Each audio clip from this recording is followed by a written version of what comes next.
Hey, tonight we're going to talk about something that might change how you see your own home.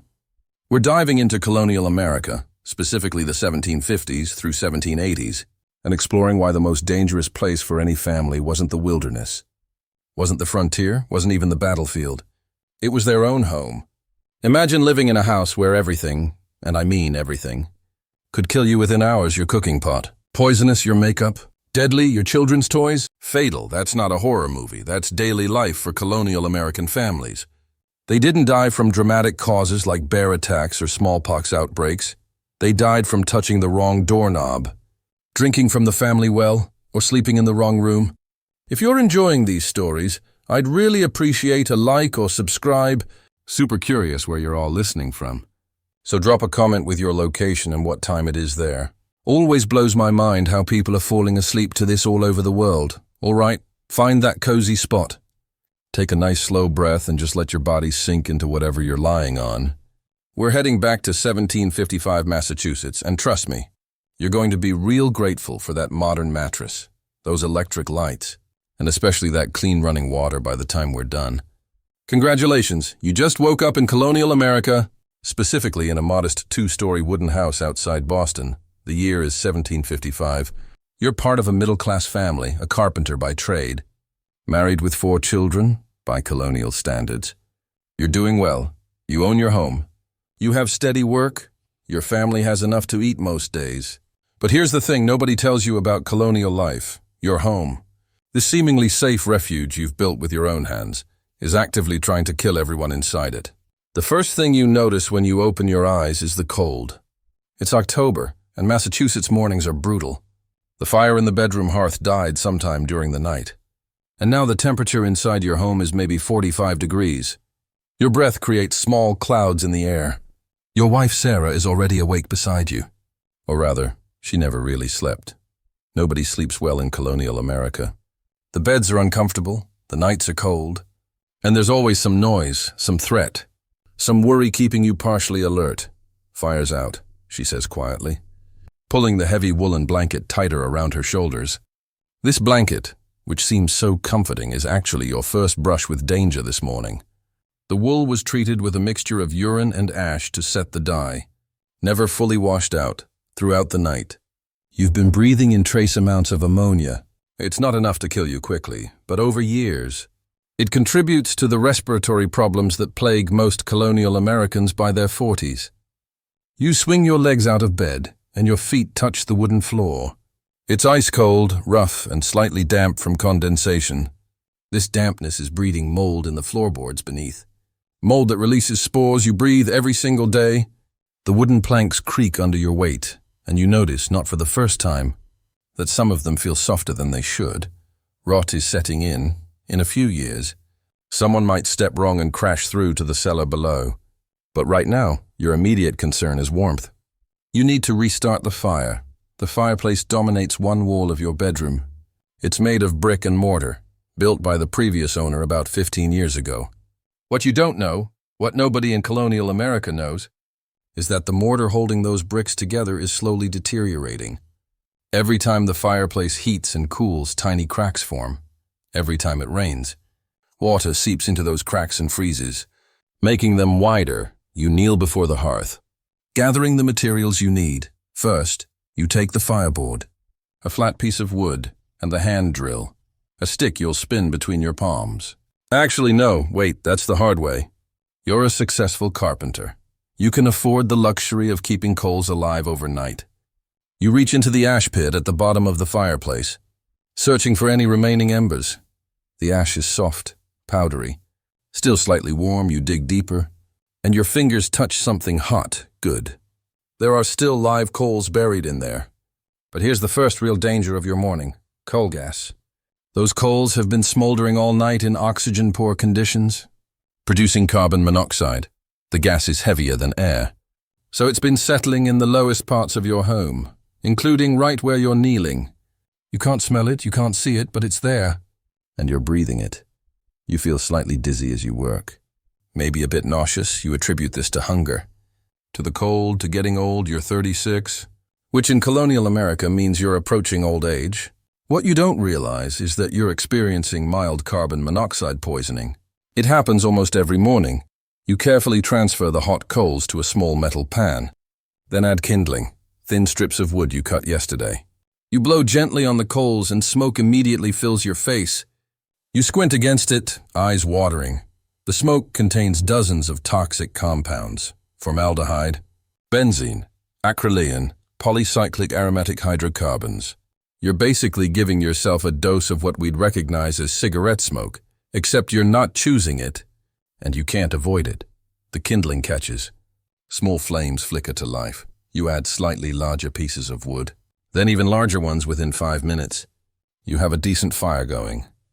The room begins to warm. Success, except not really. Because what you don't know is that last night's rain has done damage.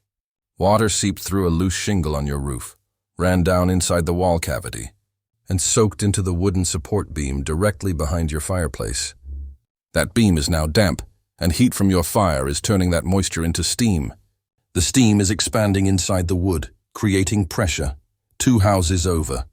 The Johnson family isn't so lucky. Their fireplace, weakened by years of similar water damage, finally gives way this morning. The brick facade collapses inward, sending hot coals and burning logs onto their wooden floor. Within minutes, their bedroom is engulfed in flames. Within an hour, their entire house is gone. 2 of their 5 children don't make it out. You'll hear about it later this morning. You'll say a prayer of thanks that it wasn't your family. You'll help with the cleanup, maybe contribute some lumber to help them rebuild. But you won't understand that your fireplace has the same weakness. You won't know that you're maybe 6 months away from the same fate. For now, though, the fire is going strong. The room is warming up. Your wife rises from bed, wrapping herself in a heavy shawl. Your 4 children are waking in the next room. You can hear them stirring. Hear your oldest daughter, Mary, helping the younger ones get dressed. "I'll start breakfast," Sarah says, heading for the door. "Can you bring up water from the well?" "The well, right," you nod, pulling on your breeches. Your wool stockings, your leather shoes, your clothes smell of smoke and sweat and wood shavings. They haven't been properly washed in weeks. Water is too precious to waste on laundry when you need it for drinking and cooking. Instead, Sarah airs them out periodically, brushes off the worst dirt, and hopes for the best. You head downstairs. The steps creak alarmingly under your weight. The wood is the same age as the house, about 15 years old, and it's showing its age. The 3rd step from the bottom is particularly soft. You make a mental note to replace it soon.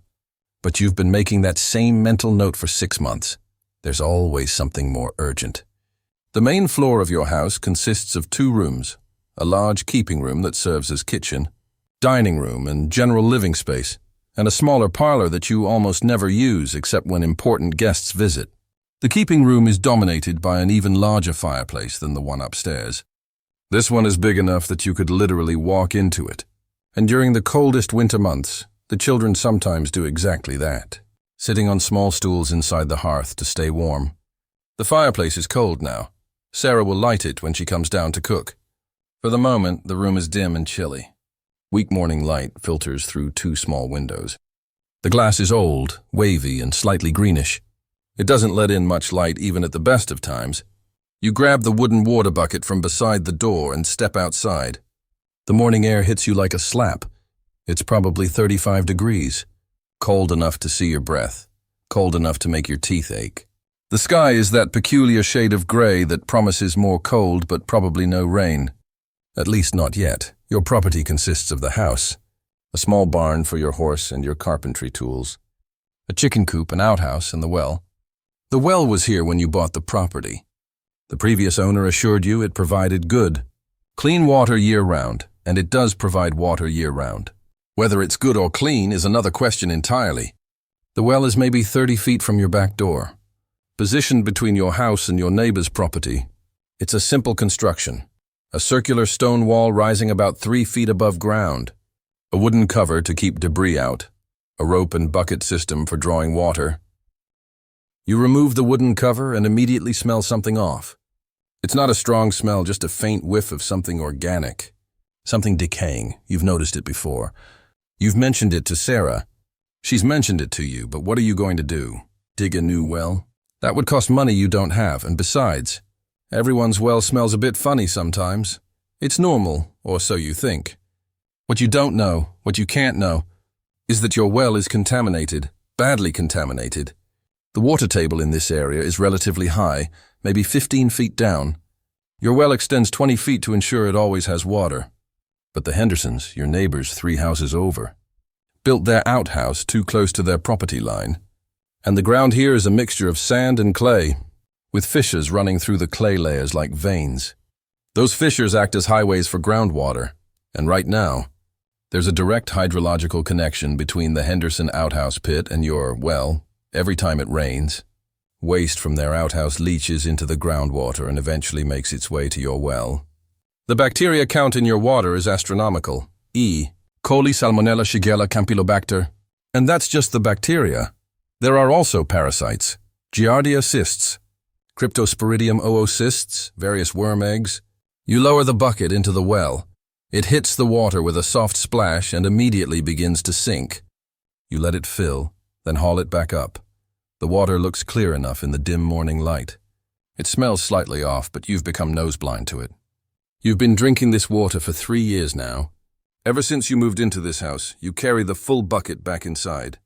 Water sloshing over the sides and soaking into the hem of your coat. The bucket is heavy, probably 40 pounds. By the time you reach the kitchen, your shoulder is aching. You're 36, remember? Your body is already starting to break down from a lifetime of hard physical labor. Sarah is downstairs now, kneeling by the fireplace, starting the fire exactly as you did upstairs.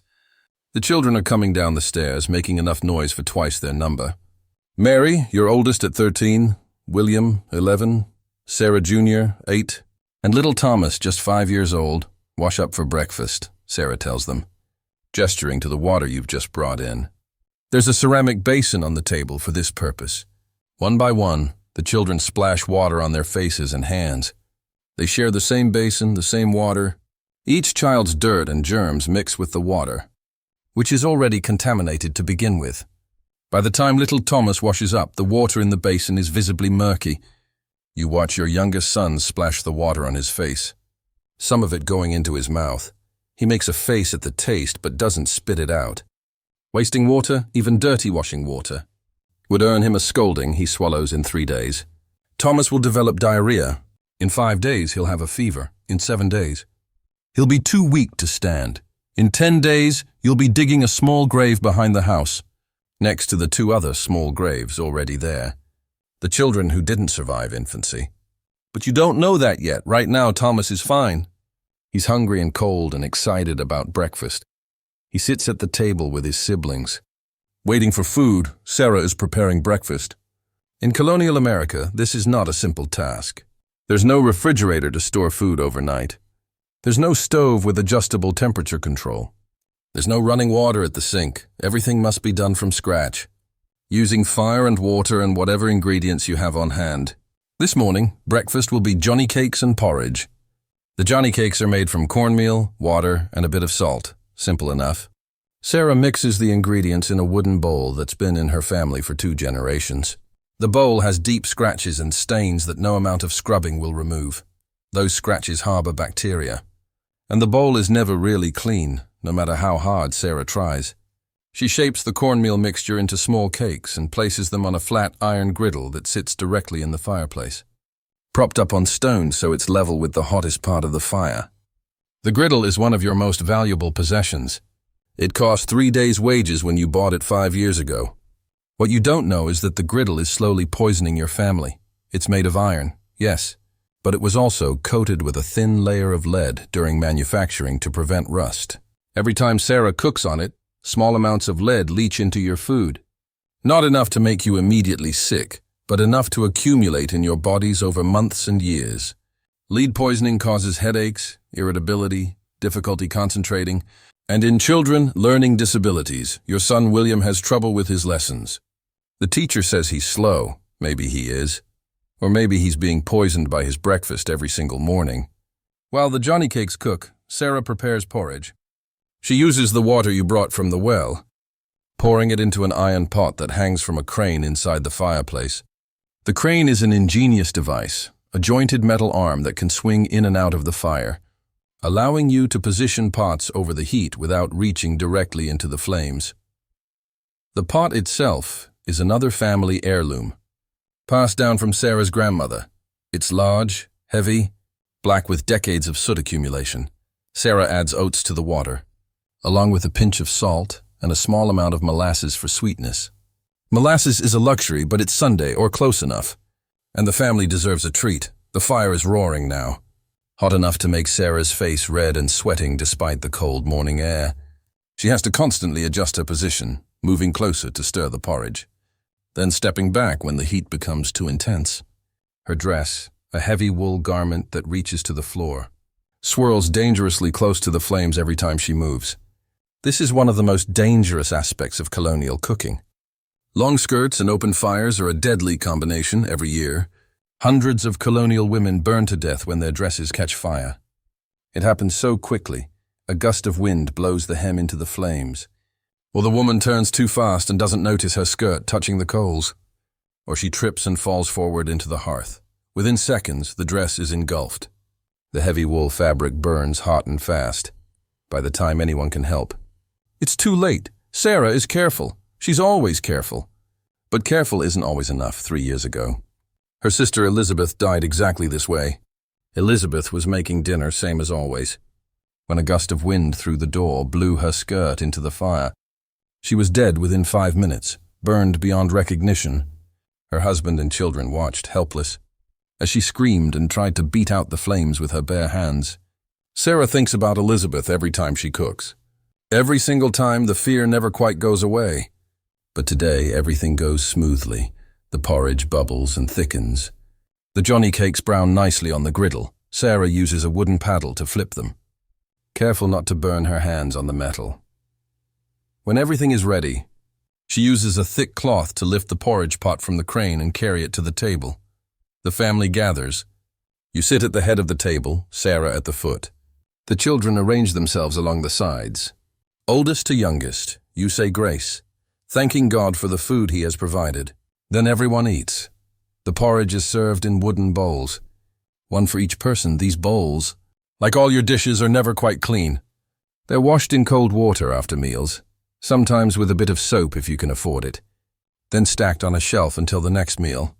There's no hot water for proper sanitization. There's no understanding of bacteria or germs. If the bowl looks clean, it's considered clean. You eat with wooden spoons, the johnny cakes you pick up with your hands. The food is hot, filling, and dangerous.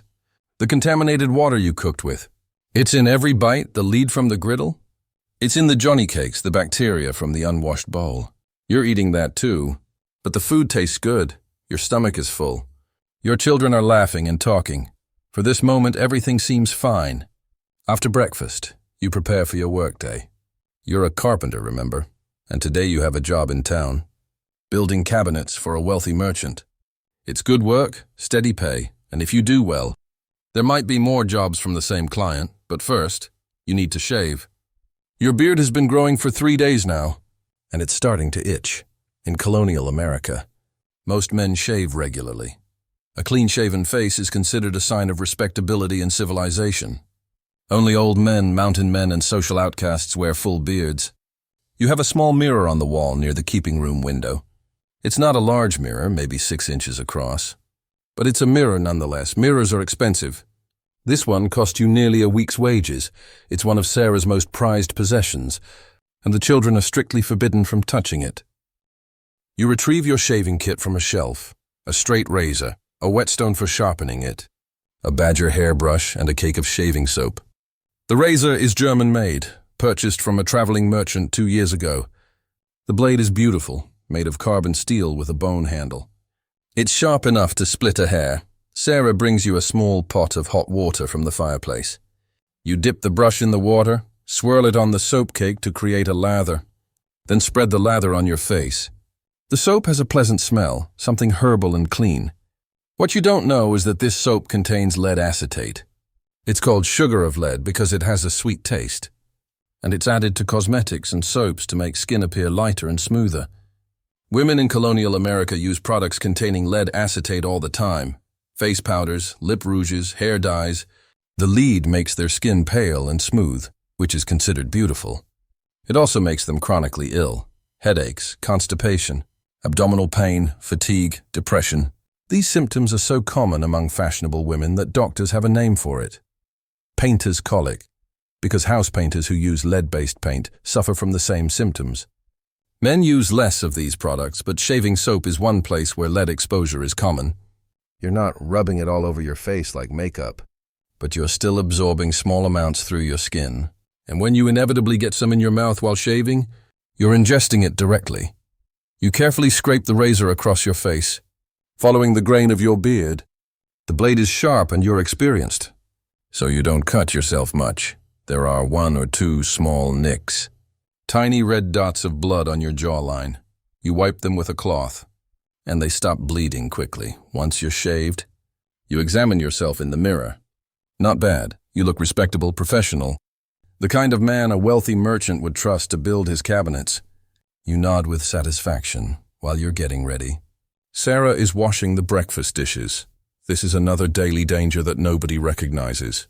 The dishes are pewter, a metal alloy consisting primarily of tin, with small amounts of other metals added for durability and appearance.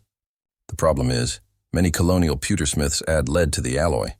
Lead makes the pewter easier to work with, gives it a nice shine, and is significantly cheaper than tin. Your pewter dishes contain about 30% lead. Every time you eat acidic foods, tomatoes, pickles, cider, the acid leaches lead from the pewter into the food. Every time Sarah washes the dishes and then handles food with her bare hands, she's transferring lead to that food. Every time the children drink water from pewter cups, they're ingesting lead. Over years, this constant low-level exposure adds up. You're all suffering from chronic lead poisoning.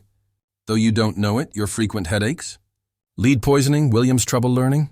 Lead poisoning, Sarah's increasing fatigue and occasional tremors in her hands. Lead poisoning, the baby Sarah miscarried last year? Lead poisoning increases the risk of miscarriage, but you don't know any of this. You think pewter is safe. Everyone uses pewter, it's just normal. You gather your tools, saws, chisels, planes, measuring sticks, everything packed carefully into a leather bag. These tools are your livelihood, and you take care of them religiously. Every blade is sharp, every handle is solid. You oil them regularly, store them properly, and would rather go hungry than sell them before you leave. You check on the children's morning chores. Mary is sweeping the floor with a broom made of bound straw. William is bringing in firewood from the pile outside. Sarah Jr. is helping her mother with more dishwashing. And Thomas, too young for real chores, is playing with his toy soldiers. Those toy soldiers are another hazard. They're made of lead, solid lead. Cast in molds and painted with lead-based paint. Thomas puts them in his mouth sometimes. He's 5, that's what 5-year-olds do. Every time he does, he's giving himself a dose of lead poisoning. You'd stop him if you saw it, but not because you understand the danger. You'd stop him because the toys are expensive, and you don't want him to damage them, the lead exposure. That never crosses your mind. You kiss Sarah goodbye, ruffle Thomas's hair and head out the door. The walk to town takes about 45 minutes. The road is dirt, rutted and muddy in places where last night's rain hasn't fully dried. You pass neighbors along the way, other craftsmen heading to their jobs, farmers driving carts loaded with produce to sell at the market. The wealthy merchant's house is in the nicer part of town, a 3-story brick building with glass windows and a slate roof. It's the kind of house you'll never be able to afford, but you're not bitter about it. This is the natural order of things. Some people are wealthy, some are middle class, some are poor. You're grateful to be in the middle. The merchant, Mr. Whitmore, meets you at the door. He's a portly man in his 50s, wearing a fine wool coat and a powdered wig. He smells of tobacco and cologne. He shows you to the room where he wants the cabinets built, describes what he envisions, and leaves you to work. You spend the next 8 hours sawing, measuring, fitting, and assembling. It's skilled work, requiring both precision and creativity. The wood you're using is good quality cherry. Expensive stuff. You can't afford to make mistakes. The work is satisfying but physically demanding. By midday, your back aches from bending over. Your hands are cramping from gripping tools. Sawdust covers your clothes and fills your lungs. That sawdust, by the way, is slowly damaging your respiratory system. Decades of inhaling wood particles will eventually leave you with a chronic cough and difficulty breathing. Many carpenters don't live past 60. You probably won't either. Around noon, mister. Whitmore's servant brings you lunch, bread, cheese, and small beer. Small beer is a low-alcohol beverage that Colonial Americans drink instead of water, because they understand, at some level, that water makes you sick while beer doesn't. What they don't understand is why. They don't know about bacteria. They think it's something in the water itself that's harmful, or maybe bad air, or divine punishment.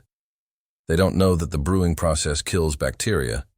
The beer is safe, the bread and cheese are probably safe too, though it depends on how they were stored, but you're grateful for the meal regardless. It's more than some employers provide. You eat quickly and get back to work.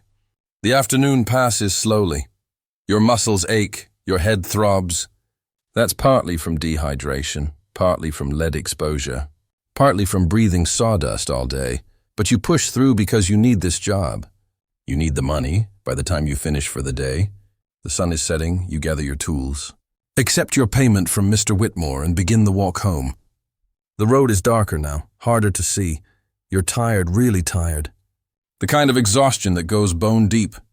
When you arrive home, the house is warm and smells of cooking. Sarah is making dinner, salt pork, boiled turnips, and more Johnny cakes. It's not fancy, but it's food, and you're hungry enough to eat anything. The family gathers again around the table. You say grace, everyone eats. The conversation is simple, comfortable. Mary talks about her needlework. William describes a bird he saw. Sarah Jr. wants to know if you'll take her to town next time. Thomas is falling asleep in his chair. After dinner, there are evening chores. The animals must be fed and secured for the night. More firewood must be brought in. The fires must be banked properly, so they'll last through the night without burning too hot or going out completely. You handle the heavy work, chopping more wood, securing the barn, checking that everything is locked up properly. Sarah and Mary handle the indoor work, cleaning up from dinner, preparing things for tomorrow, making sure the younger children wash before bed. As darkness falls completely, the house transforms. During the day, the small windows let in enough light to see, barely.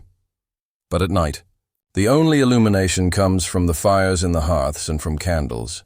Candles are expensive. You can't afford to burn them frivolously, so the family uses them sparingly. One candle in the keeping room, providing just enough light for essential tasks. The rest of the house is dark, really dark. The kind of darkness that city dwellers in the modern world never experience. You sit by the fire for a while, too tired to do much else. Sarah is mending clothes, working by candlelight. Mary is practicing her letters. William is supposed to be preparing lessons for school tomorrow, but he's staring into the fire instead. His mind elsewhere, that candle Sarah is using. It's another hazard. Colonial candles are made from tallow, rendered animal fat. Tallow candles produce a lot of smoke, more smoke than wax candles. And the smoke contains particulates and volatile organic compounds. Breathing candle smoke is like breathing cigarette smoke, though not quite as concentrated. And then there's the fire hazard. A gust of wind, a moment of carelessness, and that candle tips over. The flame touches Sarah's sewing. The fabric ignites. Within seconds, there's a fire that could consume your entire house. It doesn't happen tonight, but it could. It happens to someone, somewhere in the colonies. Almost every single night around 8 o'clock. You start preparing for bed. The children are sent upstairs first. They climb the creaky stairs, light another precious candle in their bedroom, and change into their nightshirts. Boys and girls sleep in the same room in 2 beds. Mary and Sarah Jr. share one bed. William and Thomas share the other. The beds are simple wooden frames with rope webbing supporting thin straw mattresses. The mattresses are uncomfortable and infested with bed bugs. The bed bugs are a constant problem. They hide in the cracks of the bed frame during the day, then come out at night to feed on sleeping children. Their bites are itchy and sometimes become infected. You and Sarah follow soon after upstairs. You bank the fire carefully, making sure there are enough coals to restart it easily in the morning, but not so many that the fire could escape the hearth during the night. You've heard stories of houses burning down because someone banked the fire improperly. It's a delicate balance. You undress down to your shift. A long linen undergarment, Sarah does the same. You climb into bed together, pulling the heavy wool blankets over you. The bed is cold at first, but your body heat gradually warms it. Outside, you hear the wind picking up. It's going to be a cold night. Thomas was coughing today, Sarah says quietly. Just a little, probably nothing. You nod in the darkness. Probably nothing.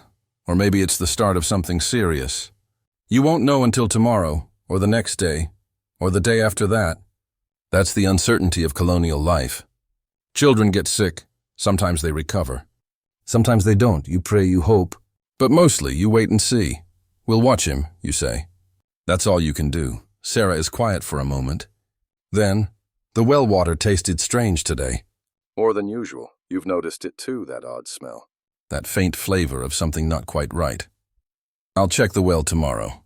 Make sure nothing fell in. Maybe we should dig a new one. Maybe.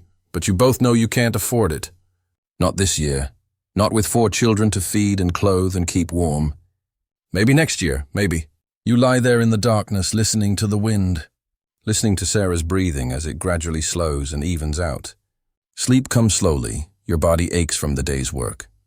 Your head throbs dully. Your stomach churns slightly from dinner. Though you're not sure why, in the next room, Thomas coughs. Just once, then silence. You make a mental note to check on him in the morning. Then you drift off into uneasy sleep, never quite fully resting, always partly aware of sounds and dangers and responsibilities. 3 days later, everything changes. You wake to the sound of Thomas crying. It's not his usual morning fussiness. This is different. This is pain. You and Sarah rush to the children's room. Thomas is in bed, curled into a ball, holding his stomach. His face is pale, shiny with sweat. It hurts, he whimpers. My belly hurts so much, Sarah feels his forehead. He's burning up. You've seen this before 2 years ago, your daughter Elizabeth. Named after Sarah's sister, got sick the same way. Stomach pain, fever, diarrhea. She was dead within a week. And 4 years before that, your son James. Same symptoms, same result. I'll fetch the doctor, you say. Already heading for the door. We can't afford the doctor, Sarah says. But there's no conviction in her voice. What choice do you have? You run to town. Run until your lungs burn and your legs shake. The doctor, Dr. Phelps, is a middle-aged man with a kind face and a steady hand. He's one of the better trained physicians in the area. Actually apprenticed with a real doctor in Philadelphia for 3 years before setting up his own practice. But even the best trained colonial doctor knows frighteningly little about medicine. Dr. Phelps returns with you to the house. He examines Thomas carefully, feeling his abdomen, checking his pulse. Looking at his tongue, even smelling his breath. It's a fever of the bowels, he pronounces. Bad humors need to be expelled. The theory of bad humors is still the dominant medical understanding in colonial America. Doctors believe that illness is caused by an imbalance of 4 bodily fluids: blood, phlegm, yellow bile, and black bile. Treatment consists of trying to restore balance, usually by removing excess fluid through bloodletting, purging, or induced vomiting. I'll bleed him, Dr. Phelps says, opening his medical bag. And I have a purgative that should help expel the bad humors through the bowels. You want to object? Bleeding a child who's already weak seems wrong, but Dr. Phelps is the expert. He's the one with training. You're just a carpenter. What do you know about medicine? Dr. Phelps produces a small brass container with several sharp lancets inside. He selects one, wipes it on his coat, and makes a small cut on Thomas's arm. Blood drips into a bowl, not much, maybe a few ounces. But Thomas cries and struggles weakly. Then comes the purgative. It's a mixture of jalap root, calomel, and several other ingredients. Calomel is mercurous chloride, essentially mercury. It's one of the most common medicines in colonial America. Used for everything from teething to typhoid fever, it's also highly toxic. Dr. Phelps mixes the powder with water and coaxes Thomas to drink it. The boy gags at the taste but manages to get it down. Within an hour, he's having violent diarrhea. This is considered good. The bad humors are being expelled. What's actually happening is that Thomas's already stressed body is being further dehydrated and poisoned with mercury. He'll need more tomorrow, Doctor. Phelps says, packing up his bag. And keep him warm. Feed him nothing but barley water until the fever breaks. That'll be 2 shillings for today's visit. And another shilling for the medicine. 3 shillings. That's nearly a full day's wages, but you pay it. What choice do you have? The next 3 days are a nightmare. Thomas gets worse. The diarrhea continues. leaving him weak and dehydrated. His fever climbs higher. He becomes delirious, calling out for people who aren't there. Seeing things that don't exist, Sarah stays by his bedside constantly, trying to get him to drink water from the contaminated well, the very water that made him sick in the first place. She doesn't know this. She's trying to save her son with the thing that's killing him. You continue to work because you have to. The family still needs money. The other children still need food. Life doesn't stop because one child is dying. But every moment at work you're thinking about Thomas, wondering if he'll still be alive when you get home. The other children are frightened. They've seen this before. They know what it means. Mary tries to be strong, helping her mother, but you can see the fear in her eyes. William becomes quiet, withdrawn. Sarah Jr. cries often. The house feels heavy with dread. On the fourth day, Dr. Phelps returns. Thomas is worse, much worse. His skin has a grayish tinge. His breathing is shallow. He barely responds when spoken to. The bad humors are stubborn, Doctor. Phelps says, I'll need to bleed him again. And increase the purgative dose. This time, you do object. He's too weak. You're making him weaker, Doctor. Phelps looks at you with pity. I understand your concern, but this is proper medicine, trust me. I've treated hundreds of cases like this. The treatment is harsh, but it's necessary to expel the poison from his system. What can you say to that? He's the doctor. He has training, experience, authority. You're just a father watching his son die, so you step back and let him work. More blood is drawn, more mercury is administered. Thomas's small body convulses with more diarrhea, but there's barely anything left to expel. He's essentially an empty shell. That night, Sarah doesn't come to bed. She stays with Thomas, holding his hand, praying, singing the lullabies she sang when he was a baby. You sit in the doorway watching, helpless. This is perhaps the worst part of colonial life. The absolute helplessness in the face of disease. No antibiotics, no IV fluids, no real understanding of what's happening or how to stop it. Around midnight, Thomas opens his eyes. For a moment, he seems lucid. He looks at Sarah and whispers, Mama, I'm thirsty. Sarah holds a cup of water to his lips. He takes a small sip, then his eyes close again. His breathing becomes even more shallow. Around 2 a.m. It stops altogether. Sarah doesn't scream. She doesn't cry, she just sits there, still holding her son's hand, still singing softly, as if he might wake up if she just keeps singing. You want to comfort her, but you can't move. You want to cry, but the tears won't come. You just sit there, numb, as the first light of dawn creeps through the window. By colonial standards, your family's loss is not unusual. Child mortality rates are staggering. Roughly 1 in 3 children dies before their 5th birthday. 1 in 3, you've now lost 3 children out of 7. You're actually doing better than average, but statistics don't make it hurt less. Thomas was your youngest son, your baby, even at 5 years old. He had his father's eyes and his mother's smile. He was learning to read. He loved playing with those lead toy soldiers. He was going to be something special, you just knew it. But now he's gone, and there's work to be done. You dig the grave yourself behind the house. Next to Elizabeth and James, the ground is hard this time of year, and it takes you most of the morning. Your back screams, your hands blister, but you keep digging because this is the last thing you can do for your son. Sarah prepares the body. She washes Thomas with water from the contaminated well, dresses him in his best clothes, which aren't very good at all, and wraps him in a clean linen shroud. The other children watch, silent and scared. They're learning early that life is fragile, that death comes often and without warning. The burial is simple, there's no minister.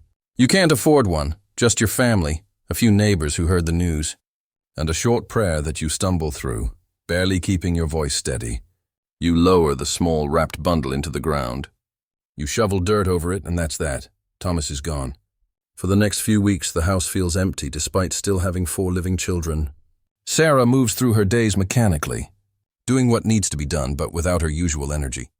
You throw yourself into work, taking extra jobs, staying busy so you don't have to think about the little boy who's no longer there. The other children grieve in their own ways. Mary becomes even more responsible, taking on more household duties without being asked. William has nightmares. Sarah Jr. won't sleep alone. They all cope because they have to. Because this is life in colonial America. Life continues. It has to. About a month after Thomas's death, Sarah discovers she's pregnant again. This should be happy news, but instead, it fills both of you with dread. Another child means another mouth to feed, another body to clothe, another potential loss to endure. But what can you do? This is what marriage means. This is what life means. You accept it and move forward. The pregnancy progresses normally, or what passes for normal in colonial America. Sarah continues her household duties even as her belly grows. There's no such thing as maternity leave. There's barely such a thing as rest. She cooks, cleans, cares for the other children, and prepares for the new baby, all while dealing with morning sickness, back pain, and increasing exhaustion. You try to help when you can, but your work keeps you busy. The merchant mister. Whitmore was pleased with your cabinet work and has commissioned more pieces. This is good for your finances but means long days away from home. You leave at dawn and return at dusk 6 days a week. Sunday is supposed to be a day of rest, but there's always something that needs fixing around the house. The house itself continues to deteriorate, those soft floorboards you noticed. They're softer now one day. Mary steps on one and her foot goes right through, fortunately. She only falls a few inches before catching herself. But it could have been much worse. You patch the hole with scrap wood. But you know the rot is spreading underneath. Eventually, you'll need to replace entire sections of flooring. Eventually, not today. The roof is also showing its age after heavy rains. Water drips through in several places. You put buckets underneath to catch the drips. But water is still getting into the walls, creating perfect conditions for mold growth. The mold releases spores into the air you breathe. Over time, it contributes to respiratory problems, allergic reactions, and general ill health. But you can't see the mold, so you don't know it's there. You just know that everyone in the family seems to have a persistent cough. The well water continues to taste off. You've checked it multiple times. Even climbed down into the well once to look for dead animals or debris. You didn't find anything obvious. So you concluded the water must be fine. It's not fine. It's still contaminated with bacteria from the Henderson outhouse. But without understanding germ theory, without the ability to see bacteria, you can't identify the problem. You just keep drinking the water because what else are you going to do? As fall progresses toward winter, new dangers emerge. The weather gets colder. Firewood consumption increases dramatically. You're now burning through your woodpile at an alarming rate, and you're starting to worry about whether you have enough to last through winter. You spend every spare moment chopping more wood. Your hands develop calluses on top of calluses. Your back is in constant pain. You're only 36 years old, but you feel ancient. Colonial life ages you fast. The children help as they can. William carries wood from the chopping area to the woodpile. Mary stacks it neatly so it will dry properly. Even Sarah Jr. helps, gathering kindling and small branches for starting fires. But it's never quite enough. You're always just barely staying ahead of consumption. Food preservation becomes critical before winter truly sets in. You need to put up enough preserved food to last until spring. This means salting meat, drying vegetables, storing root vegetables in the cellar, and hoping nothing spoils. Spoiled food isn't just wasted resources. It can kill you. Botulism, food poisoning, and other foodborne illnesses are major killers in colonial America. Sarah works constantly, preserving everything she can. The kitchen is hot from constant cooking and steaming. She's 7 months pregnant now, her belly huge. Her movements awkward and painful, but she keeps working because the alternative is starvation. One evening, she's carrying a heavy pot of boiling water from the fireplace to the table. Her foot catches on an uneven floorboard. She stumbles. For a terrible moment, it looks like she's going to fall, going to spill boiling water all over herself. Possibly going into early labor from the shock, but somehow she catches herself. The pot sloshes dangerously but doesn't spill. She makes it to the table and sets it down with shaking hands. Then she leans against the table, breathing hard, one hand on her swollen belly. You rush to her side. "Are you all right?" "Fine," she says. But she's not fine. She's exhausted, in pain, and scared. But what choice does she have? The work needs to be done. That night, lying in bed, she says quietly, "I don't want to have this baby." You don't know what to say. You don't want it either. If you're being honest, another child is another risk, another potential loss. But it's coming whether you want it or not. It'll be all right, you say, not believing it. We'll manage, Sarah doesn't respond. You both know that managing might mean burying another child next spring.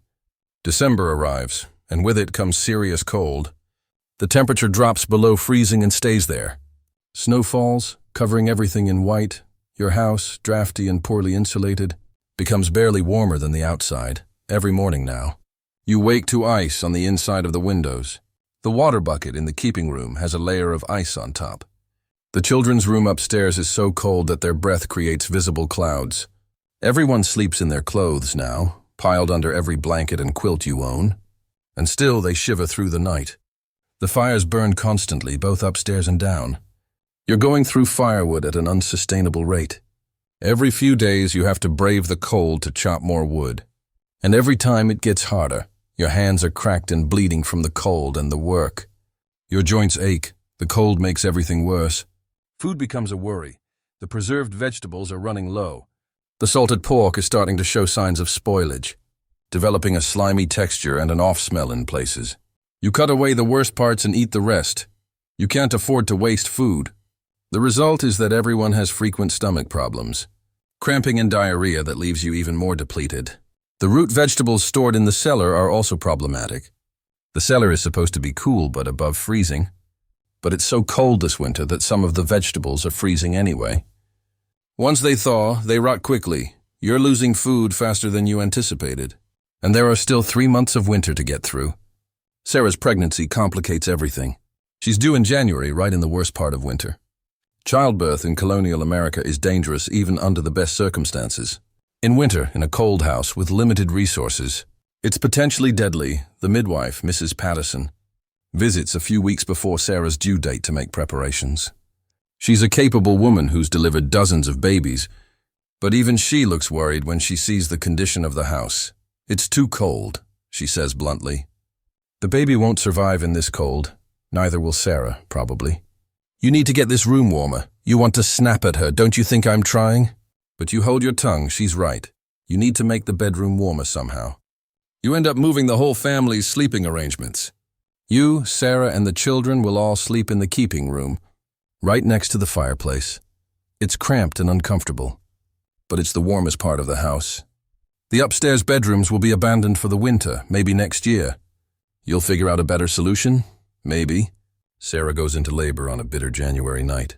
The wind is howling outside, rattling the windows and whistling through every crack in the walls. Snow is falling heavily. The fire in the keeping room struggles against the cold, barely keeping the temperature above freezing. You send Mary to fetch Mrs. Patterson. The girl bundles up in every piece of warm clothing she owns and runs out into the storm. You pray she makes it safely. The roads are treacherous. Covered in ice and snow, people die in winter storms. You try not to think about it. While Mary is gone, you try to keep Sarah calm. She's in pain. Gripping your hand so hard your bones creak. Her contractions are coming regularly now. About 5 minutes apart, this is happening whether Mrs. Patterson arrives or not. The other children huddle in the corner. Scared and trying to stay out of the way, William keeps the fire going, adding wood whenever it starts to die down. Sarah Jr. clings to a doll that used to be Mary's. They're all old enough to understand that childbirth is dangerous, that their mother might die tonight. Mary returns with Mrs. Patterson about 45 minutes later. Both are covered in snow, shaking from cold. Mrs. Patterson immediately takes charge, sending you and the children to the barn. "This is women's work," she says firmly. "I'll call you when it's done. You don't want to leave Sarah." But you have no choice. You gather the children and head to the barn. It's not much warmer than outside, but at least it blocks the wind. You huddle together in the hay, keeping the children close, trying to distract them with stories, but everyone's attention is on the house, on the screams that occasionally pierce through the storm. Labor takes hours. Colonial childbirth is brutal, painful, and often deadly. There's no pain medication beyond maybe some alcohol. There's no real understanding of hygiene. There's no backup plan if something goes wrong. Women simply endure, and either they survive or they don't. You've never felt so helpless. You're sitting in a freezing barn listening to your wife scream, completely unable to help her if something goes wrong. If the baby is positioned badly, if there's bleeding that won't stop, there's nothing you can do. Nothing anyone can do. Sarah could die tonight, and you'd be left alone with 4 children and no idea how to care for them. But you can't think about that. You have to believe she'll be fine. You have to believe the baby will be healthy. You have to believe around dawn. The screaming stops. You wait, heart pounding. For some signal, please let it be good news. Please, finally, the barn door opens. Mrs. Patterson stands there, exhausted, covered in blood. You have a son, she says. Both mother and baby are alive. The relief is overwhelming. You want to cry, but you hold it together for the children. Can we see them? Give us a few minutes to clean up, then yes. You wait the longest few minutes of your life. Then Mrs. Patterson waves you in. You enter the keeping room cautiously. Sarah is in bed, pale and exhausted, but smiling weakly. In her arms is a tiny bundle wrapped in cloth. Your son, your 5th living child. Your 4th son. Hello, little one, you whisper.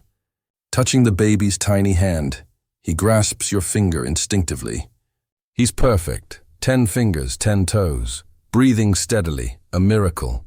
We should name him Thomas, Sarah says quietly. After his brother, you nod, unable to speak. Yes, Thomas, a good name, a strong name. Maybe this Thomas will survive where the last one didn't. The weeks after the birth are challenging. Sarah needs time to recover, but time is a luxury she doesn't have. Within days, she's back to her regular duties. Albeit more slowly and painfully, the baby little Thomas is healthy but demanding. He cries often, especially at night. Nobody in the house gets much sleep. You return to work after taking just 2 days off. You can't afford more, Mr. Whitmore has more projects for you. And there are other clients now, too. Word has gotten around that you're a skilled carpenter, and work is steady. This is good for your finances, but means long hours away from home when your family needs you most. Mary steps up to help her mother, at 13. She's basically an adult by colonial standards. She cares for the baby when Sarah is busy, helps with cooking and cleaning, and manages the younger children. She's growing up fast, too fast. Winter continues its brutal assault. The cold never relents. Your firewood supply is running dangerously low. You're now burning furniture, broken tools, anything that will burn. The house is getting colder despite your best efforts. Everyone is getting sick. Coughs, fevers, aches. Nothing serious enough to call the doctor, who probably couldn't help anyway, but enough to make everyone miserable. Food is also running low by February. You're down to dried corn, a little salted pork, and some root vegetables that are starting to rot. Meals are meager. Everyone is constantly hungry. The children are getting thinner. Sarah is trying to nurse the baby while barely eating enough herself. Her milk supply is declining. And the baby cries from hunger. You take on extra work. Anything you can find to buy food. But prices are high in winter, when supply is low. Everything costs more than you can afford. You're going into debt just to keep your family alive. And you know that debt will hang over you for months. Maybe years. One particularly cold night. You run completely out of firewood, the fire dies. And the temperature in the house drops rapidly. Everyone huddles together under every piece of cloth you own. But it's not enough. The children are shaking. The baby won't stop crying. Sarah looks at you with frightened eyes. You make a decision you never thought you'd make. You take an axe to one of your workbenches, the one you built when you first became a carpenter. You chop it into pieces and feed it to the fire. The workbench represents hours of careful work, and it's one of your most valuable tools, but right now, your family's survival is more important. The wood burns hot. The fire comes back to life. The house warms slightly. The children stop shaking. The baby quiets. Sarah falls asleep, exhausted. You sit by the fire, watching it burn, watching your livelihood literally going up in smoke. And you wonder how much longer you can keep doing this. March arrives, and with it, the first hints of spring. The snow begins to melt. The days get slightly longer, slightly warmer. You can feel the tension in the house easing as everyone realizes you're going to make it. You're going to survive another winter. But survival has come at a cost. Your firewood is gone. Most of your tools are damaged or destroyed. Your food supplies are completely exhausted. You're in debt to several merchants. Sarah is thin and weak from malnutrition and nursing. The children have all been sick multiple times. Everyone has that persistent cough that just won't go away. The one caused by breathing smoke and mold spores all winter. Baby Thomas survived, which is itself a minor miracle. But he's small for his age, underweight, and frequently sick. You worry about him constantly. You've lost 3 children already. You can't bear to lose another as the weather improves. You begin the process of recovery. You need to cut firewood for next winter. You need to repair your tools or build new ones. You need to plant a garden and hope for a good harvest. You need to work enough to pay off your debts while still having money for current expenses. It seems impossible, but you have no choice. You'll do it because you have to. Sarah is already planning the garden. She has seeds saved from last year and she's plotting out where everything will go. Vegetables, herbs, a few flowers if there's room. The garden is essential. It will provide fresh food in summer and preserved food for next winter. Without it, you might not survive. The children are also recovering. They're spending more time outside now that the weather is improving. They're playing, laughing. Being children again, it's a good sound. One you haven't heard enough of lately. You start rebuilding your workshop. You can't afford to buy new tools, so you repair the old ones as best you can, the workbench you burned. You'll build a new one. It will take time and materials you can barely spare, but you need it. Your livelihood depends on having proper tools. One morning, you're working in the barn when Mary comes running.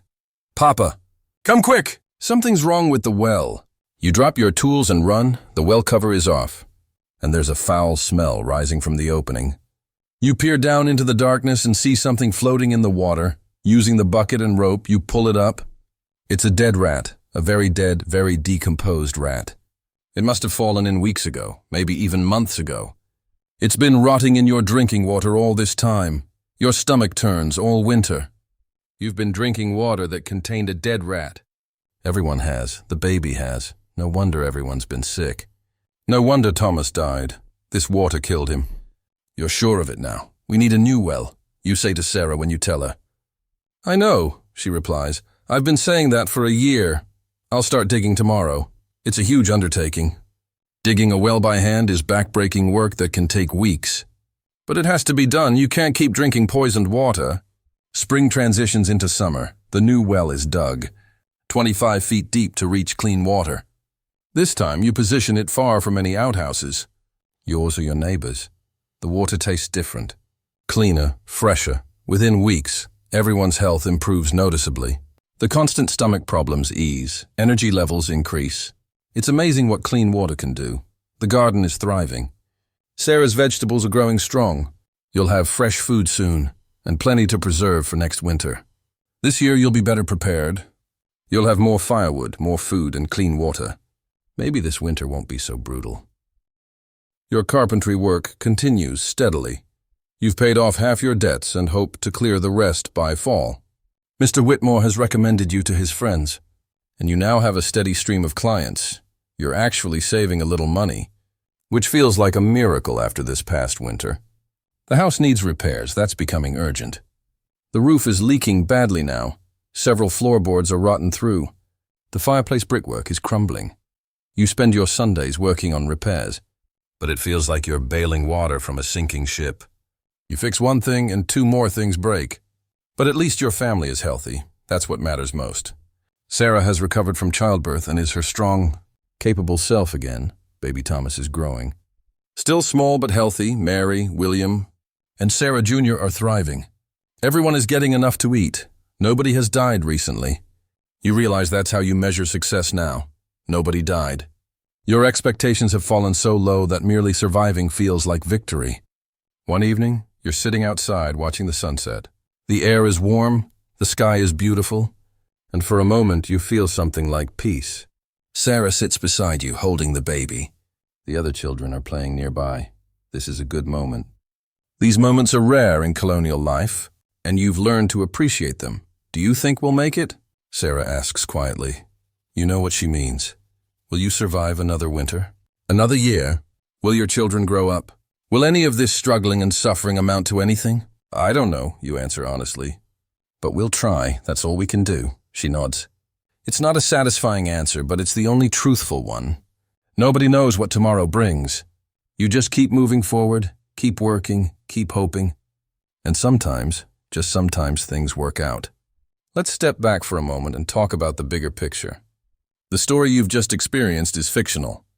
but it's based on real historical evidence about colonial American life. And the truth is, this family is actually doing relatively well. They have a house, even if it's dangerous. Many colonial families lived in even worse conditions, or had no permanent house at all. They have steady work. Many men struggled to find enough work to support their families. They're middle class. The poor had it much, much worse. But even for a relatively successful middle-class family, colonial life was brutally hard. Let's look at the specific dangers we've covered. Water contamination. This was probably the single biggest killer in colonial America. Without understanding germ theory, people had no way to identify contaminated water. Wells were often placed too close to outhouses. Rivers were used for both drinking water and waste disposal. The result was constant exposure to bacteria and parasites. Dysentery, cholera, typhoid fever, and other waterborne diseases killed thousands every year. Lead poisoning. Lead was everywhere in colonial life. Pewter dishes, lead-based paints. Lead in pottery glazes, lead in cosmetics, lead in medicines, lead in toys. The cumulative effect was chronic lead poisoning that caused headaches, fatigue, cognitive problems, and increased infant mortality. Many of the childhood development problems that colonial parents worried about were actually symptoms of lead poisoning. Fire hazards. Open flames were the only source of heat and light. Fireplaces, candles, and oil lamps were all major fire hazards. Wooden houses with thatched or wooden roofs could burn completely in minutes. Women's long skirts catching fire was a common cause of death. Children falling into fireplaces was common. House fires were one of the leading causes of accidental death. Carbon monoxide. Anytime you burn fuel in an enclosed space, you're producing carbon monoxide. Colonial Americans breathed low levels of this poison every single day. It caused headaches, nausea, fatigue, and cognitive impairment. In poorly ventilated spaces, or when fires smoldered overnight, it could be fatal. Food contamination. Without refrigeration or proper preservation techniques, food spoilage was constant. Salted meat, if not salted properly, would rot. Stored vegetables would mold. Dairy products would spoil within hours in warm weather. Eating contaminated food led to food poisoning, which could be deadly, especially for children and the elderly. Poor medical care. Colonial medicine was based on theories that were completely wrong. Bloodletting, purging, and mercury-based medicines probably killed more people than they saved. Doctors had no understanding of infection, sanitation, or proper diagnosis. Even well-meaning physicians did tremendous harm. Structural hazards. Wooden houses deteriorated quickly. Rot, insect damage, and simple wear and tear made houses dangerous. Collapsing floors, crumbling chimneys, and leaking roofs were common. Repairs were expensive and often inadequate. Many families lived in houses that were literally falling apart around them. Respiratory problems, constant exposure to smoke, both from cooking fires and from tobacco, caused chronic respiratory issues. Mold in damp houses contributed to allergies and lung problems. Sawdust and other occupational exposures damaged workers' lungs. Tuberculosis was rampant. Many colonial Americans had chronic coughs and difficulty breathing. Childbirth dangers. Maternal mortality was extremely high. Perhaps 1 to 2% of births resulted in the mother's death. This means that for a woman who had 6 children, she had about a 10% chance of dying in childbirth. Infections, bleeding, and obstructed labor were common causes. Babies died at similarly high rates. Child mortality. As mentioned earlier, roughly 1 in 3 children died before age 5. Diseases that are now easily treatable, like diarrhea, pneumonia, or infected cuts, were death sentences. Malnutrition made children more susceptible to disease. Accidents were common. Parents expected to lose children. It was considered normal, beyond the physical dangers. There was also an enormous psychological toll. Imagine living with constant anxiety about your family's survival. Every child's cough could be the start of a fatal illness.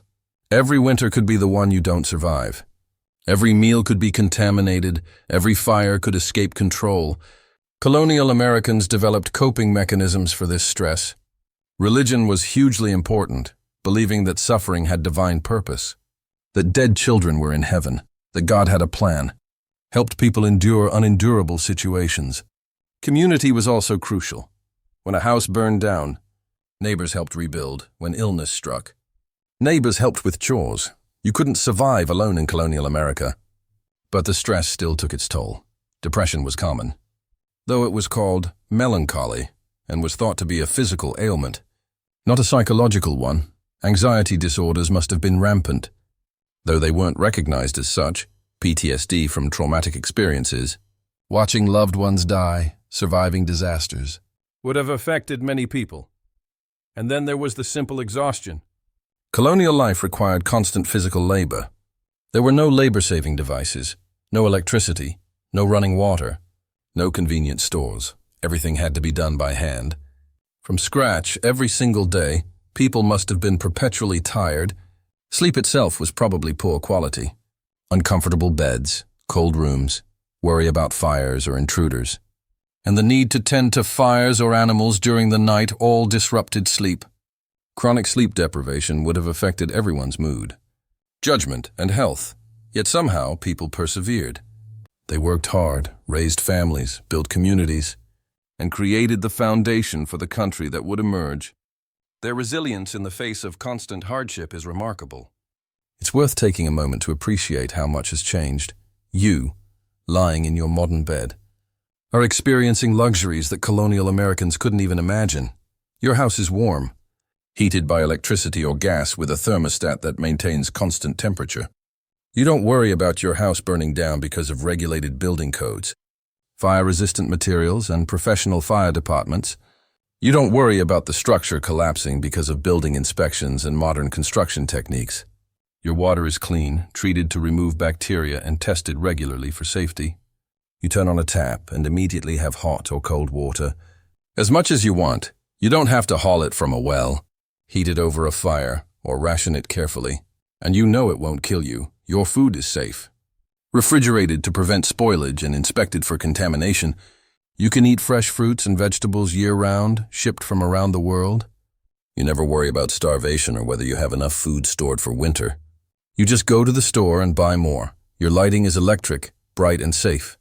You can make any room in your house as bright as daylight with the flip of a switch. You never have to fear fire from candles or lamps. You can read comfortably at any time of night.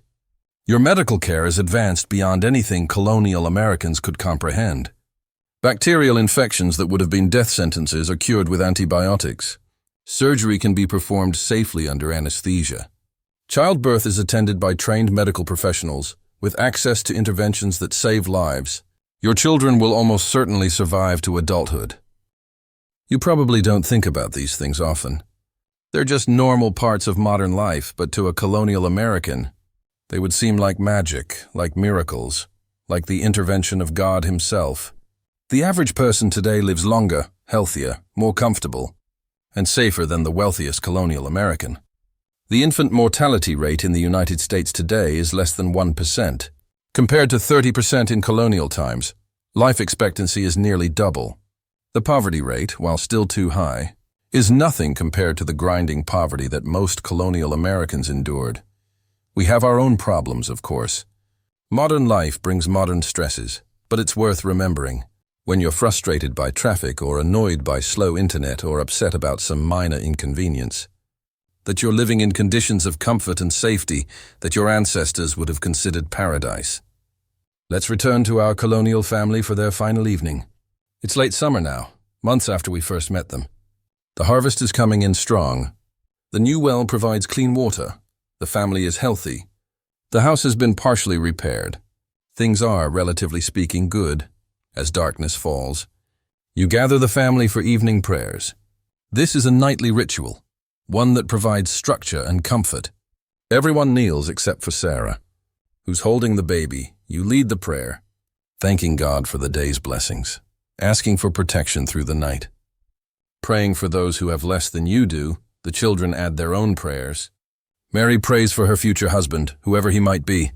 William prays for strength to do his chores better. Sarah Jr. prays for her doll, which lost an arm today, and baby Thomas just coos. Not understanding any of this, but feeling the warmth and safety of family around him. After prayers, Sarah serves the evening meal. Tonight it's fresh vegetables from the garden, bread you bought in town, and a small piece of salt pork. It's not fancy, but it's filling and safe. Everyone eats with good appetite, talking about the day's events. These small moments of normalcy, of family connection, are what make the struggle worthwhile. After dinner, there are the usual evening chores. Animals to feed, fires to bank, doors to secure. You handle the outside work while Sarah and Mary handle the inside tasks. The routine is so familiar now that you barely think about it. Your body just moves through the motions. Muscle memory developed over years of repetition. As you're locking up the barn, you pause to look at the sky. It's a clear night, and the stars are brilliant, undimmed by any artificial light. The Milky Way stretches across the heavens like a river of light. You can see individual stars, constellations, the slow movement of planets. The night sky in colonial America is something modern people rarely experience, hidden as it is behind light pollution. You stand there for a moment, just looking up, feeling small and insignificant beneath that vast expanse. Your problems, your struggles, your fears. They seem smaller somehow when viewed against the eternal backdrop of the cosmos. People have been looking at these same stars for thousands of years, struggling with their own problems, finding their own small moments of peace. A shooting star streaks across the sky. You make a wish, though you know it's just superstition. You wish for your family's safety, for good health, for enough food and warmth to get through the next winter. Simple wishes, desperate wishes. The same wishes people have been making since the beginning of time. You head back inside. The keeping room is warm and bright with firelight. Sarah is nursing the baby in the rocking chair you made when Mary was born.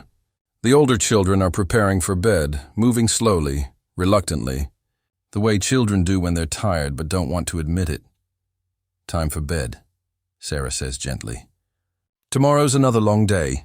The children trudge upstairs. You and Sarah follow shortly after. Bringing the baby. The bedroom is warm tonight. The fire burning steadily. You've become expert at banking fires, at judging exactly how much wood to add to keep it burning through the night without becoming dangerous. You change into your nightshirt while Sarah settles the baby in his cradle beside the bed. He's drowsy from nursing, his little eyes already closing. He's gained weight these past months, lost that fragile newborn appearance. He's going to survive. You're more confident of that now. You climb into bed beside Sarah. The mattress is still lumpy, still uncomfortable by modern standards, but it feels like heaven after a long day of work. Your body is tired in that deep, satisfied way that comes from honest physical labor. Your muscles ache pleasantly. Your mind is already starting to drift. Sarah snuggles against you, her head on your shoulder. "Good day today," she murmurs. "Yes, you agree." "Good day. Do you think we'll have enough firewood for winter?" "I think so. I'm cutting more every chance I get." "And the food?" "The preserves? We'll be fine. The garden's doing well. We'll have plenty." She's quiet for a moment. Then, "I'm scared, though, every time things start going well.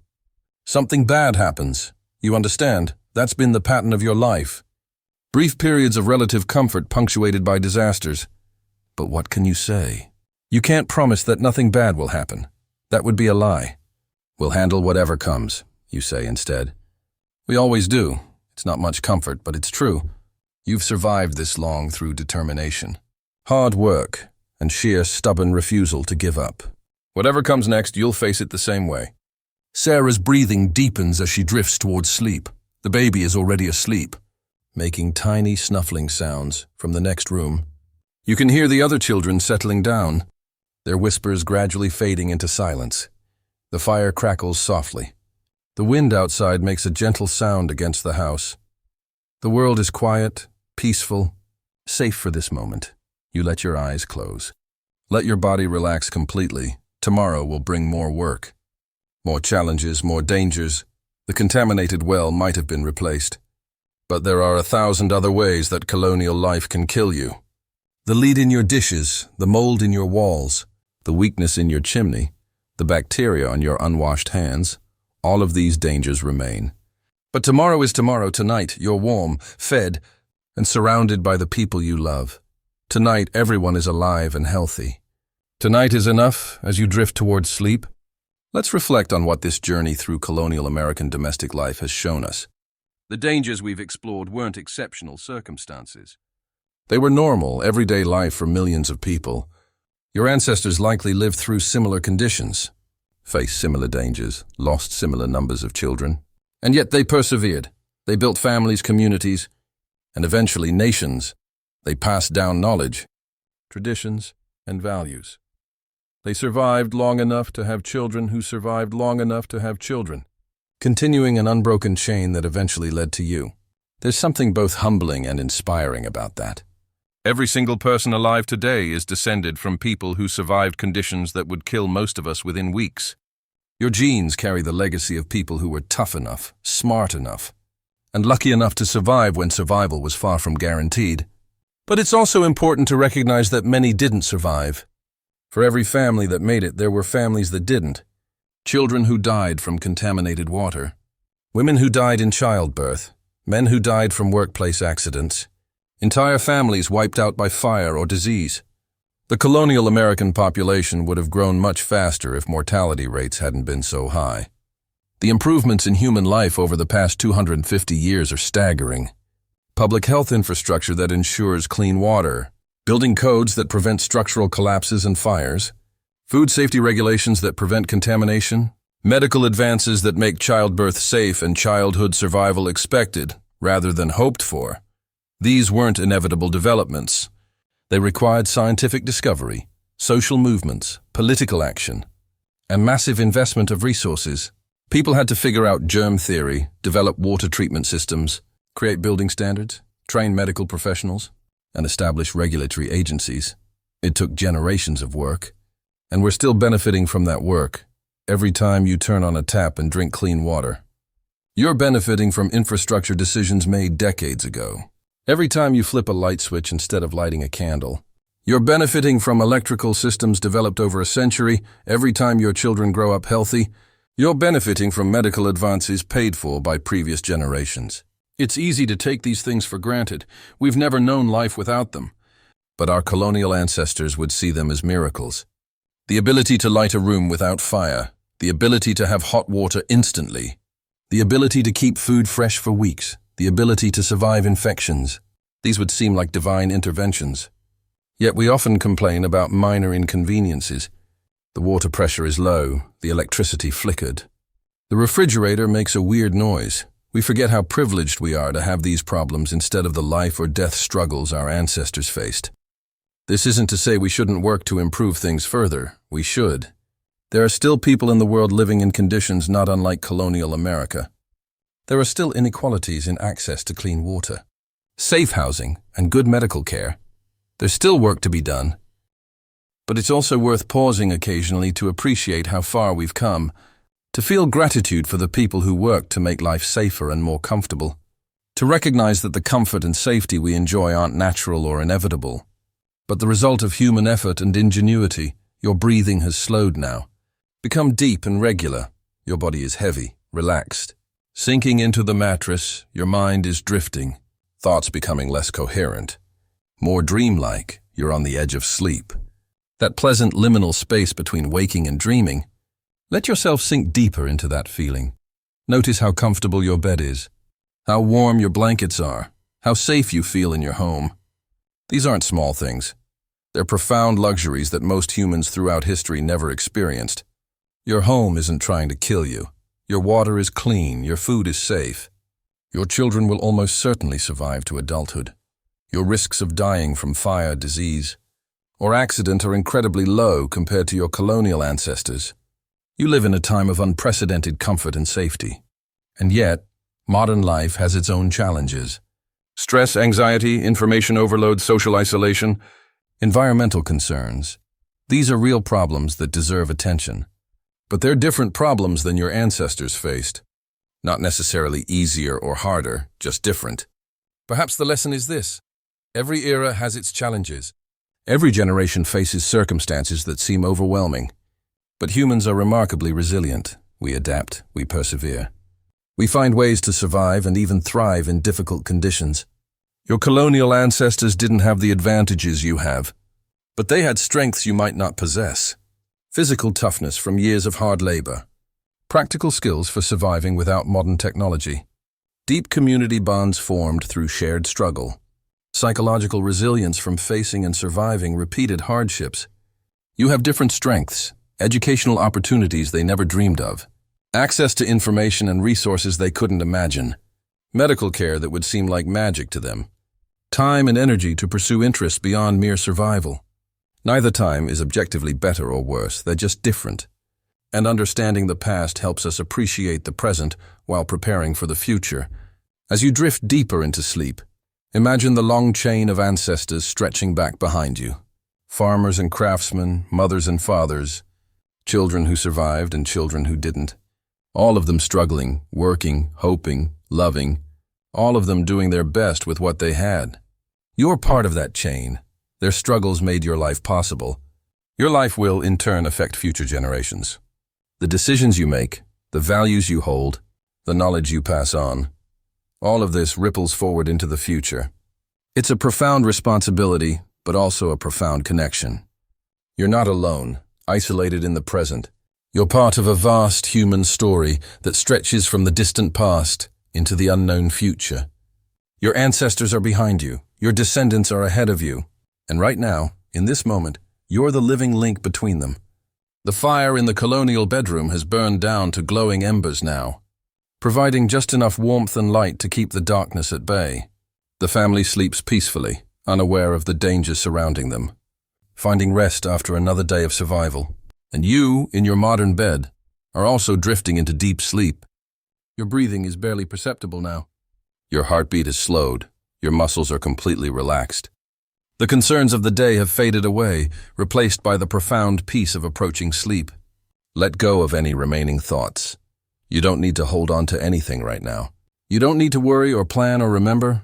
You can just be, floating in that space between consciousness and dreams.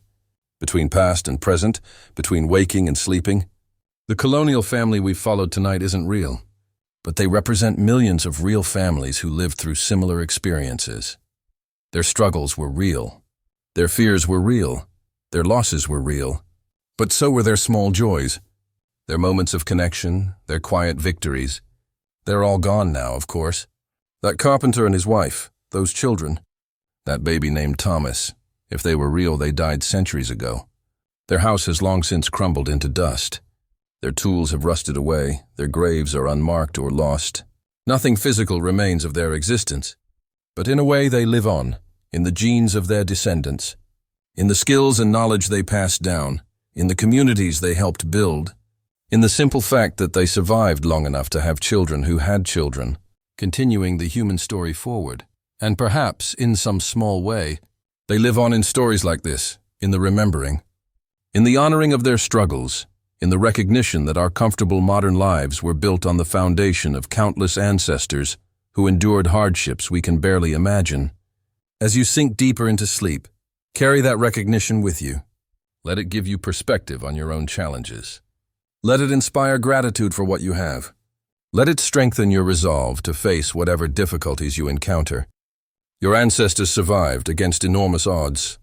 They survived, and so will you, whatever challenges tomorrow brings.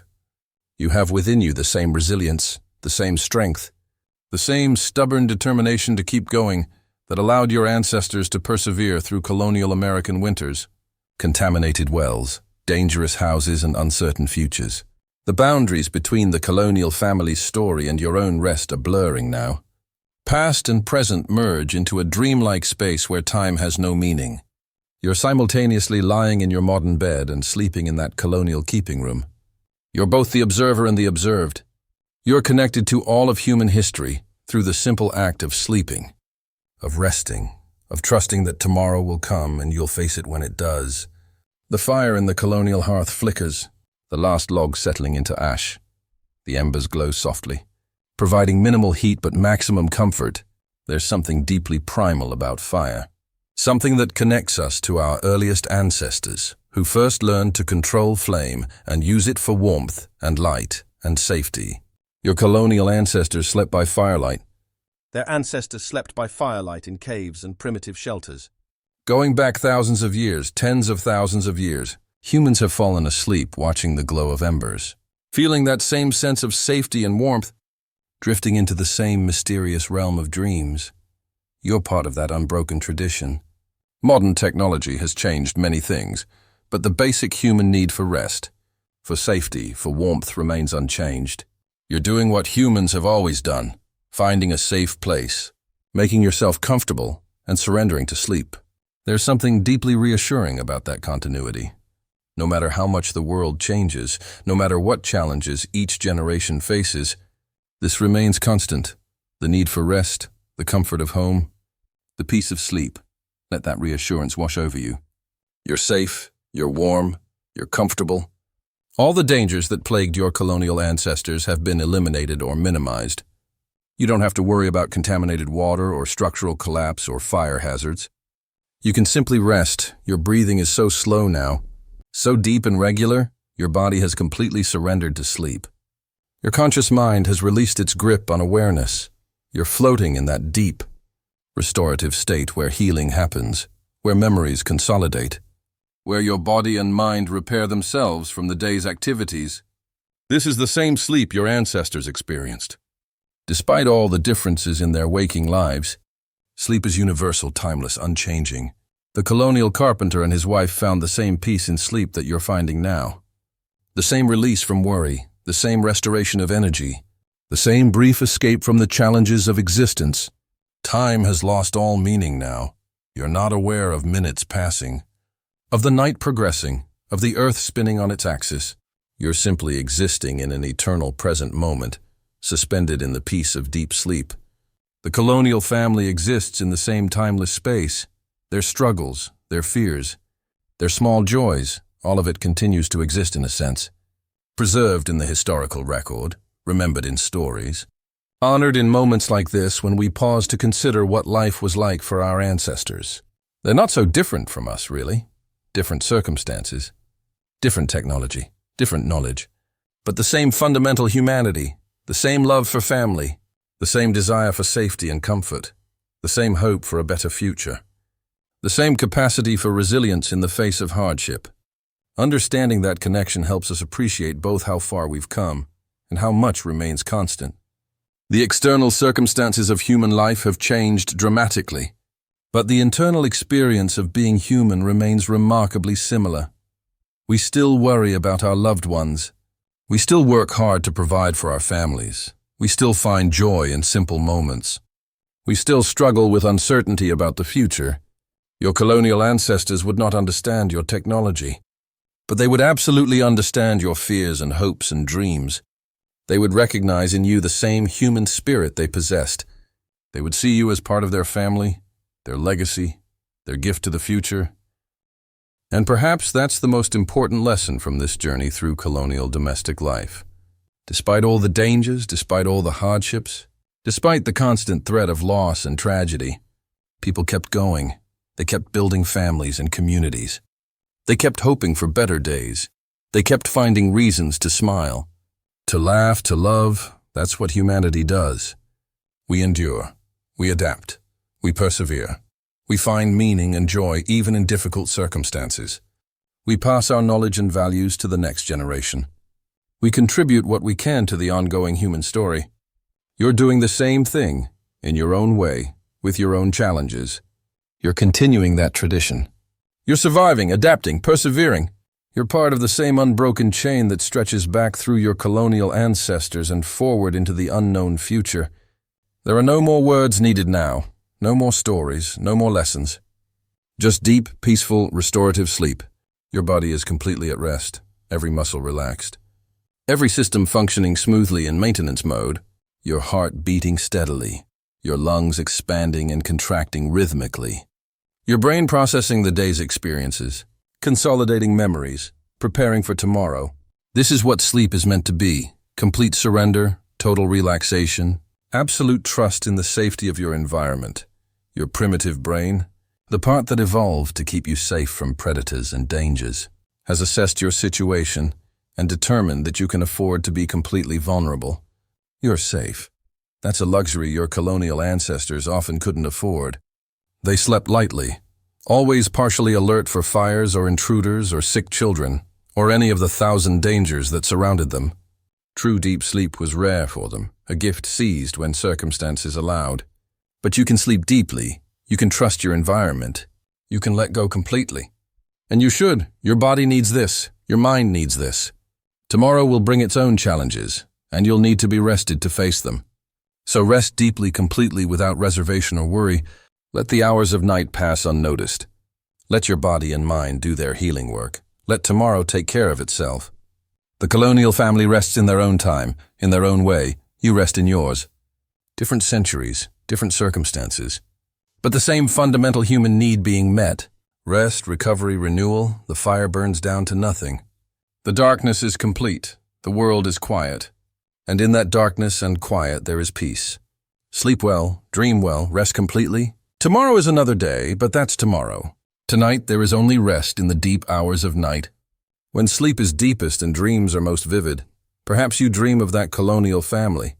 Perhaps you see the carpenter working with his tools, creating something beautiful from rough wood. Perhaps you see Sarah nursing her baby, her face peaceful despite all her worries. Perhaps you see the children playing, finding joy despite their hardships. Or perhaps you dream of nothing at all. Perhaps you simply exist in that void of unconsciousness, that necessary darkness that allows the light of waking to be appreciated. Either way, you're resting, deeply, completely, as humans have rested for countless generations, trusting in the coming of morning, hoping for another day, grateful for the rest of night.